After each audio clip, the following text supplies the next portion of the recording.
What's up mga kageng-geng? So welcome sa isa na naman nating video. And for today's video guys, ay naglambing ari si Janita at gusto mag-almusal sa labas. Doon daw sa lugawan sa Lusakan na lumipat sa Talisay. Eh di sabi ko oo, tas niyaya ko tong si Kankan. Abay nakita ko yung lungkot na lungkot. Eh yun pala ay card giving nila today. And nagwa-worry siya baka hindi siya kasama sa honor. Eh di sabi ko naman okay lang yan anak. Ang importante, focus lang palagi tayo sa goal at lagi natin ginagalingan. Walang imposible! At ika nga ng Tito Hans mo always think positive. And balik na tayo sa video mga par. At kasalukuyan nandito kami ngayon sa tulay ng Talisay on the way sa masarap na lugawan.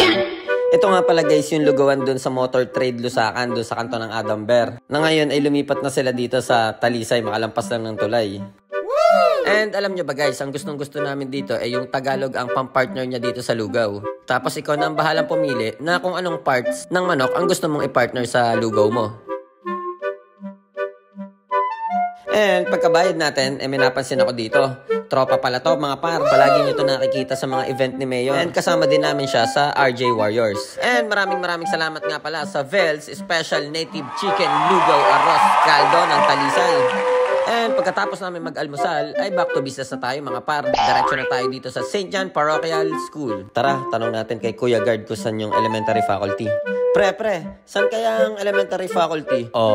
You just straight ahead and go upstairs and turn left and then right and then that's it. Pakaangas naman ng guard dito mga par, English speaking. And tara, samahan niyo ako, punta na tayo sa elementary faculty dito sa St. John Parochial School. And shoutout nga pala sa poging teacher ng anak ko na si Sir Dominic Lalican. So si Sir Dominic nga pala ang advisor ng grade 6 dito sa St. John. At nandito na nga tayo ngayon sa bagong palengke. At bibili naman kami ng tanghalian namin guys. Dito lang yan sa Tapsi Lugawan dito sa palengke. Napakasasarap din ng almusal dito mga par. At madami ka pang pagpipilian. And pagkatapos namin bumili ng tanghalian, ay napadaan kami dito kay Mean. Shoutout nga pala kay Parang Bon at kay Mean. Sila yung may cellphone nandun sa bagong palengke.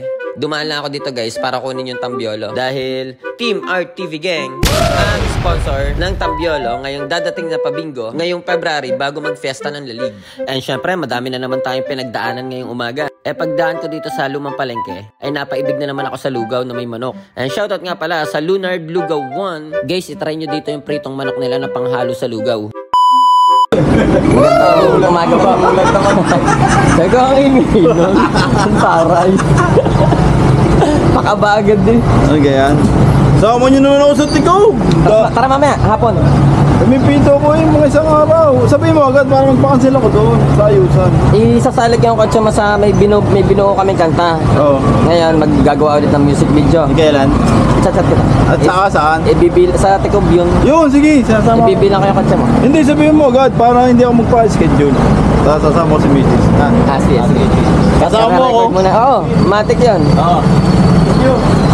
And shoutout nga pala kay Konsehal John Dennis Albero ng Poblacion 2. Isa sa pinakamaangas yan sa Poblacion 2 mga par. And siya din dati ang manager ko sa karera.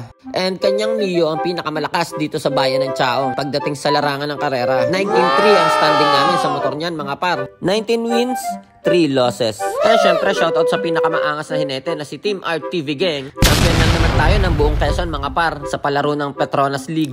And bago pa humaba ang aking kayabangan, ay hanggang dito na lang ang video na to mga kageng-geng. Pa-like and share naman ang video natin mga par. And please do follow our Facebook page account, Team RTV Gang. And pa-subscribe na din ang aming YouTube channel.